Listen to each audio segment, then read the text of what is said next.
Good afternoon students. हमारा first chapter चला banking में फर्स्ट चैप्टर में जो टॉपिक चल रहा है विनिमय के भेद एवं प्रकार या स्वरूप। तो सबसे पहले हमने पढ़ा था वस्तु विनिमय तथा अथवा प्रत्यक्ष विनिमय। वस्तु विनिमय क्या होता है? वस्तु विनिमय वह होता है जब हमारा वस्तु से वस्तु की अदला बदली की जाती है, तो उसे हम वस्तु विनिमय या प्रत्यक्ष विनिमय कहते हैं। जैसे अनाज के बदले में आइसक्रीम मिलना, कपड़े के बदले में स्टील के बर्तन, ये हमारे वस्तु विनिमय कहलाते हैं। ठीक है, तो इसकी डेफिनेशन दी है, ये मैंने आपको कल पढ़ा दी थी। इसके लक्षण भी पढ़ा दिए थे। दो पक्षों का होना जरूरी है, दो वस्तुओं का होना आवश्यक है। प्रत्यक्ष विनिमय होता है ये एक व्यक्ति को दूसरे व्यक्ति की वस्तुओं की आवश्यकता होती है, दोनों पक्षों को लाभ होना चाहिए। ऐसा नहीं एक व्यक्ति ही संतुष्ट हो रहा है, उससे दूसरा नहीं हो रहा है। वस्तु विनिमय की प्रणाली के लिए आवश्यक दिशाएं, ये वाला टॉपिक आज हम पढ़ने वाले हैं। कौन कौन सी दिशाएं हैं? सबसे पहले है दो पक्ष। वस्तु विनिमय के लिए दो पक्ष होने जरूरी हैं। ठीक है, अकेला व्यक्ति वस्तु विनिमय नहीं कर सकता है, कम से कम दो व्यक्ति होने जरूरी होते हैं। वस्तु विनिमय जो किया जाता है कम आवश्यकता वाली से अधिक आवश्यकता वाली वस्तु की अदला बदली करने के लिए जो तैयार होते हैं लोग, उनके द्वारा किया जाता है। सीमित क्षेत्र, वस्तु विनिमय प्रणाली का क्षेत्र सीमित होता है क्योंकि इसे राष्ट्रीय या अंतर्राष्ट्रीय लेवल पर वस्तु विनिमय नहीं किया जाता है। एक लोकल एरिया तक ही हमारा जो स्थानीय क्षेत्र होता है वहीं तक वस्तुओं की अदला बदली की जाती है। ठीक है, सरल तथा सीमित आवश्यकताएं। वस्तु विनिमय प्रणाली की सफलता के लिए यह आवश्यक है कि मनुष्य की आवश्यकताएं अत्यंत सरल एवं सीमित हों। जो आपने भी देखा होगा, बहुत लंबी चौड़ी तो आवश्यकता नहीं होंगी। अगर हम वस्तु से वस्तु की अदला बदली कर रहे हैं, जैसे हमें चावल की आवश्यकता है तो हम क्या करते हैं, गेहूं के बदले में चावल ले आते हैं। जिसके पास चावल है उससे चावल ले आते हैं, और उसे गेहूं की ज़रूरत है तो उसे गेहूं दे आते हैं। तो ये हमारा जो इससे जो आवश्यकता होती हैं पूरी होती है, बहुत सीमित आवश्यकताएं पूरी होती हैं। बहुत बड़ी आवश्यकताएं इससे पूरा नहीं होती हैं वस्तु विनिमय प्रणाली से। ठीक है, पिछड़ा हुआ समाज, जो हमारा वस्तु विनिमय प्रणाली है उसे पिछड़ा हुआ समाज अपनाता है। आपने देखा हो, गरीब लोग ही होते हैं जो वस्तु विनिमय प्रणाली को अपनाते हैं। अमीर तो अपने पैसे उठाए और कुछ भी सामान लेके दुकानों से आ गए, लेकिन जो हमारे गरीब लोग होते हैं वह वस्तु से अदला बदली में विश्वास रखते हैं। मुद्रा में विश्वास है, जो हमारी जनता है उसका मुद्रा में अविश्वास है, क्योंकि मुद्रा का जो मूल्य है वो निरंतर गिरता रहता है, जिसके कारण जो हमारी जनता होती है उसका उस पर से विश्वास उठ जाता है। तो इसलिए भी वस्तु विनिमय प्रणाली को अपनाते हैं। परिवहन की सुविधा का अभाव, जिन क्षेत्रों में परिवहन की सुविधा का अभाव है वहाँ पे वस्तुओं का स्थानांतरण होना कठिन होता है। तो जो हमारे लोकल एरिया होता है वहाँ पे हम वस्तु से वस्तु की अदला बदली करते हैं, जिससे हम वस्तु विनिमय को प्रोत्साहन मिलता है। अब हम पढ़ेंगे वस्तु विनिमय प्रणाली के लाभ।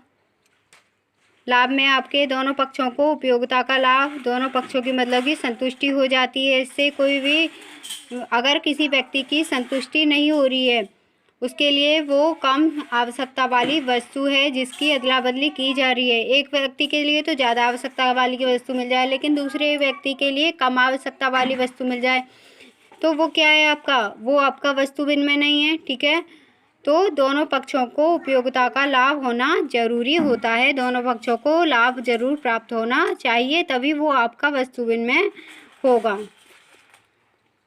सरल प्रणाली है, यह प्रणाली अत्यंत सरल है, क्योंकि सभी अपनी अतिरिक्त वस्तु देकर अपनी आवश्यकताओं की वस्तुओं को प्रत्यक्ष रूप से सरलता से प्राप्त कर सकते हैं। पारस्परिक सहयोग एवं राष्ट्रीय एकता में वृद्धि होती है।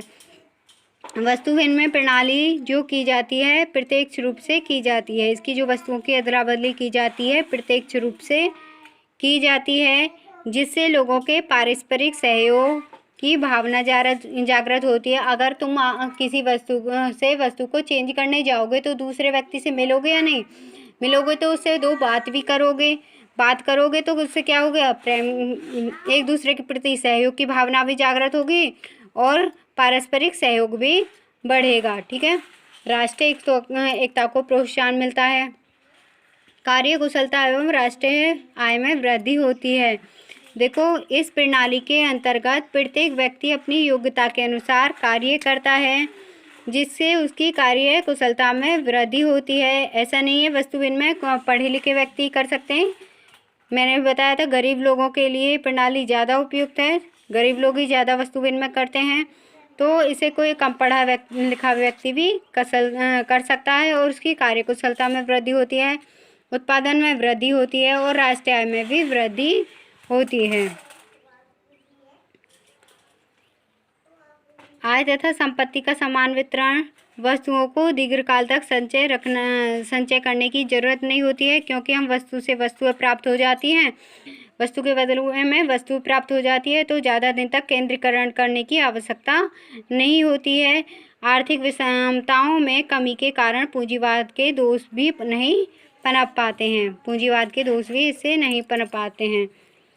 मूल्यों में अत्यधिक उच्चावचन नहीं होता, जो उसके मूल्य होते हैं ज़्यादातर समान ही रहते हैं। अगर हम वस्तु से वस्तु की अदला बदली कर देते हैं तो उससे ऐसा तो नहीं कि हम तो अपनी दे रहे हैं, वो दे रहा हमें चांदी की चीज़, हम दे रहे हैं उसे सोने की चीज़, इतना भी कोई अंतर नहीं रहता है। समान जो मूल्य वस्तुओं के मूल्य होते हैं वो लगभग समान जैसे ही होते हैं। देखो, मुद्रा के अभाव में वस्तु विनिमय प्रणाली में मुद्रा प्रसार एवं मुद्रा संकुचन की स्थिति उत्पन्न नहीं होती है।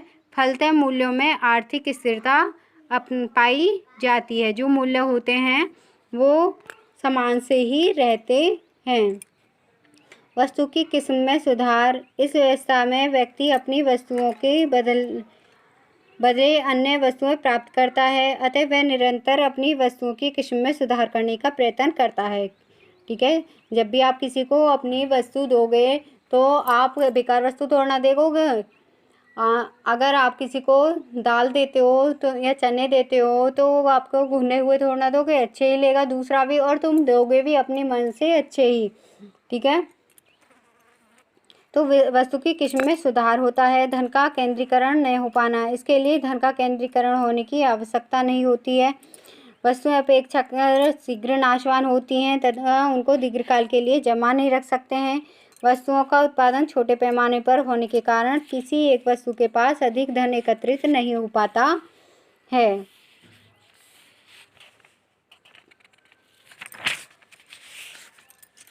नेक्स्ट आपका विशिष्टीकरण को बढ़ावा मिलता है। वस्तु विनिमय के कारण विशिष्टीकरण को बढ़ावा मिला है। विशिष्टीकरण मतलब कि जो हमारे क्षेत्र हैं उनका विशिष्टीकरण से सरलता, जो वस्तुएं हैं सरलता से प्राप्त हो जाती हैं। दोबारा मैं रिपीट कर रही हूँ, विशिष्टीकरण को बढ़ावा। वस्तु विनिमय से विशिष्टीकरण को बढ़ावा मिलता है। इससे प्रत्येक व्यक्ति को ऐसी वस्तुओं का उत्पादन करने का पूर्ण अवसर प्राप्त होता है जिसमें वह पूर्णतः दक्ष होता है। वस्तु विनिमय से उत्पादन में वृद्धि तथा विशिष्टीकरण के लाभ में सरलता से प्राप्त हो जाती है। मतलब कि विशिष्टीकरण को बढ़ावा मिलता है। जो चीज़ विशेष है, ठीक है, उसका ज़्यादा से ज़्यादा उत्पादन करके उस वस्तु में वो पूर्ण रूप से दक्ष हो सकता है। ठीक है, जैसे किसान होता है, खेती करता है, जैसे अब चावल का मौसम है, ठीक है, धान का, तो उसने एक बार खेती की, उस टाइम पे उसकी खेती इतनी ज़्यादा अच्छी नहीं थी, फिर उसने दोबारा से सुधार किया, दोबारा से और अच्छे से सुधार किया, तो उसमें दक्ष हो गया। ठीक है, तो इससे वस्तु विनिमय से विशिष्टीकरण को बढ़ावा मिलता है। अंतर्राष्ट्रीय व्यापार में सुविधा। विदेशी विनिमय के कारण अंतर्राष्ट्रीय व्यापार में भी सुविधा रहती है। तो ये थे इसके लाभ। अब है वस्तु विनिमय प्रणाली के दोनों पक्षों को लाभ। ये आपको एग्जाम्पल देके बताया हुआ है। जैसे राम है और श्याम है। राम के लिए गेहूं की उपयोगिता है 70 और चावल की उपयोगिता है 80। ठीक है, वहीं श्याम के लिए चावल की उपयोगिता ज़्यादा है, ठीक है, 85, और गेहूं की उपयोगिता है 80। ठीक है, तो उसी प्रकार से हमारा जो मतलब कि मूल्य है इस तरीके से घटता बढ़ता रहता है। किसी व्यक्ति को ज़्यादा आवश्यकता की वाली वस्तु की ज़रूरत होती है तो वो अपनी कम आवश्यकता वाली वस्तु से उस वस्तु की अदला बदली कर लेता है। ठीक है,